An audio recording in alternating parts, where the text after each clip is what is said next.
Hi, and welcome to a tutorial on how to play drums on a MIDI keyboard.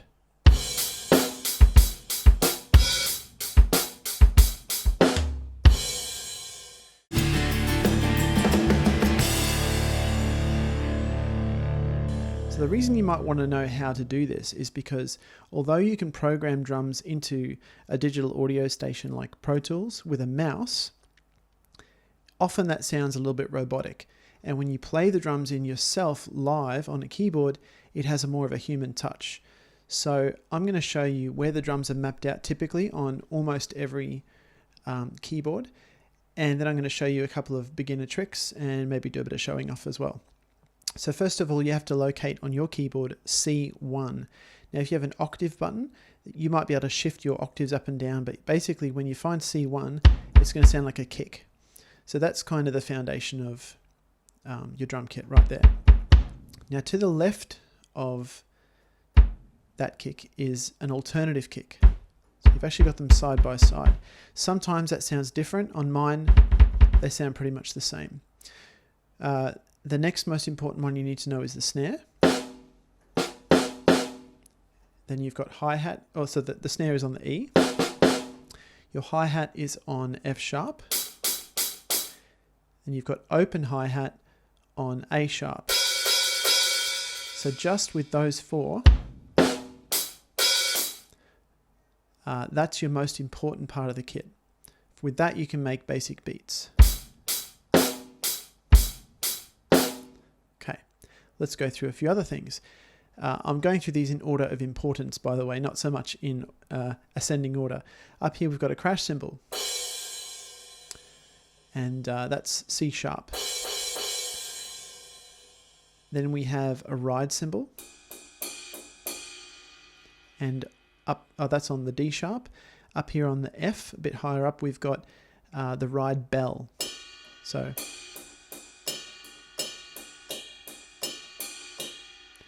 okay. So let's make a little beat with just that.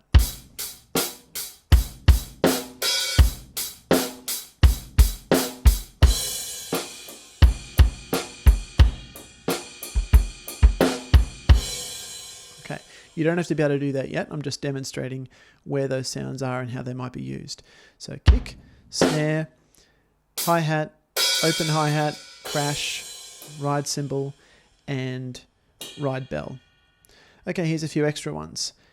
Here we've got like a China crash on the E, and from this F to this D we have the toms. So this is standard General MIDI layout. So you could do like a... Okay. What have I left out? In the middle between the hi-hat and the open hi-hat is a closed hat. And that simulates when a drummer closes the hi-hat with their foot. Okay, that's not a stick sound, that's actually a foot sound. So this is a hi-hat being hit with a stick. This is a hat, a foot closure, and this is an open hi-hat.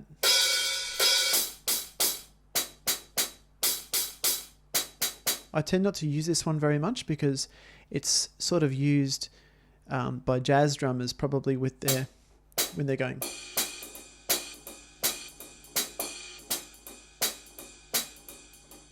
So that one's a bit hard to use on a keyboard.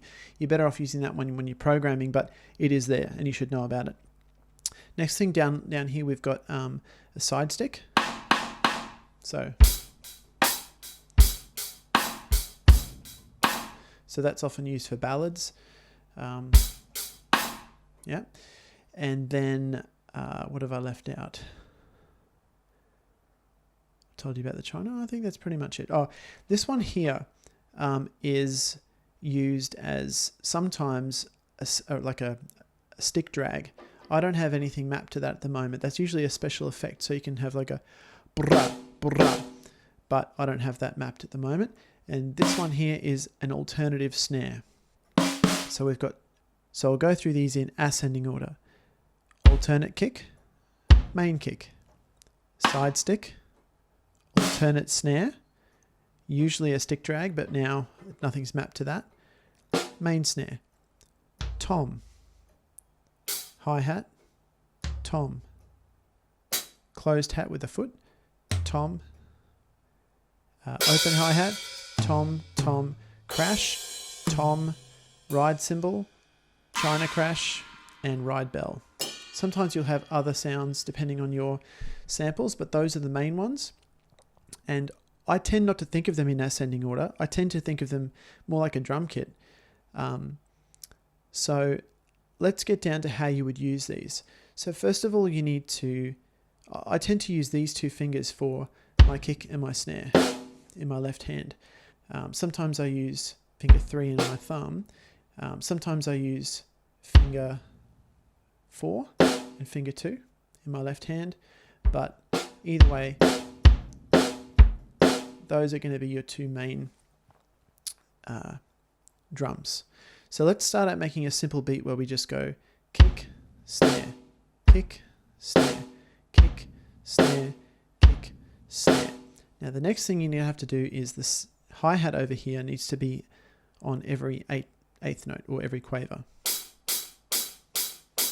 I almost always use that with my first finger. Well, on piano that's finger 2. I'm a guitarist, so that's why I call that finger 1. So finger 2. So let's put this together.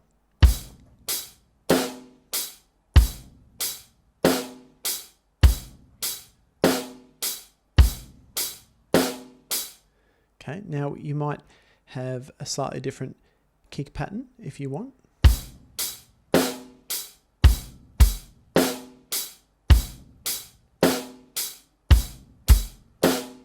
Like that. Now if you want to incorporate the open hi-hat, then usually you put that open hi-hat just before beat 1. There. I use finger 4 for that.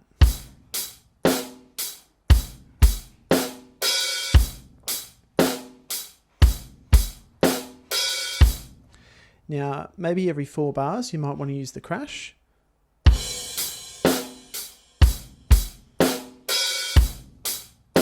Let's do one now.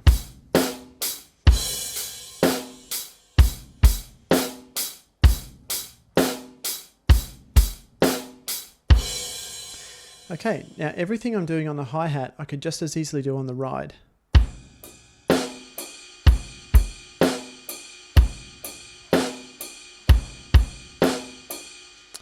And same sort of thing with the crash on beat 1.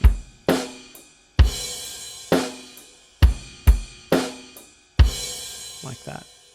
Or the China is more of a rock and metal thing, so you can use it though, for sure. If you want to do something fancier with the ride cymbal,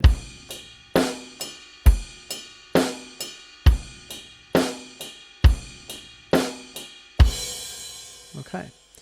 If you want to do a drum fill, you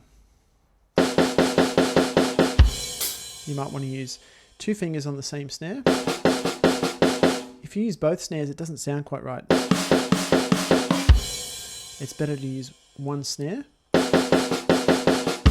Sorry.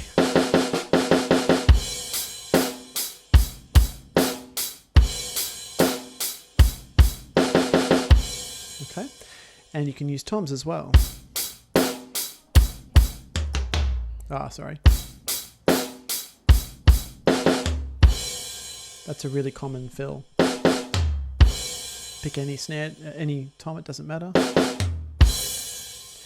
Okay, so now I'm going to put all this together and try and show you what can sort of, be done with all of this. I'm not going to really explain it too much. I'm just going to go ahead and do it.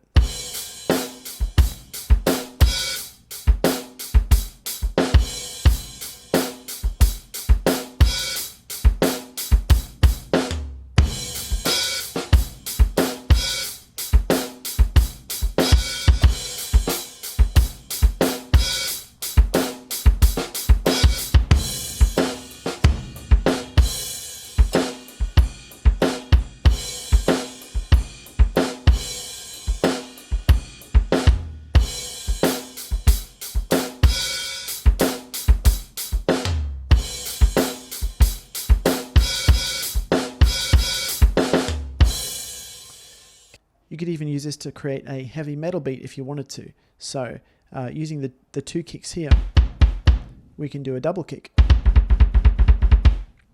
And then I'll use the open hi-hat here, and I'll play the snare with my thumb.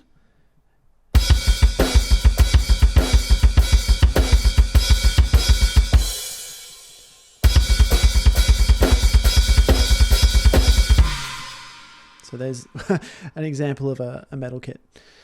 Well, I hope that's been helpful. As with anything, this stuff takes practice. I've kind of rushed this and shown you as much as I could in about 10 or 15 minutes, but really if you want to get good at this, you've got to practice, just like you would on a real drum kit.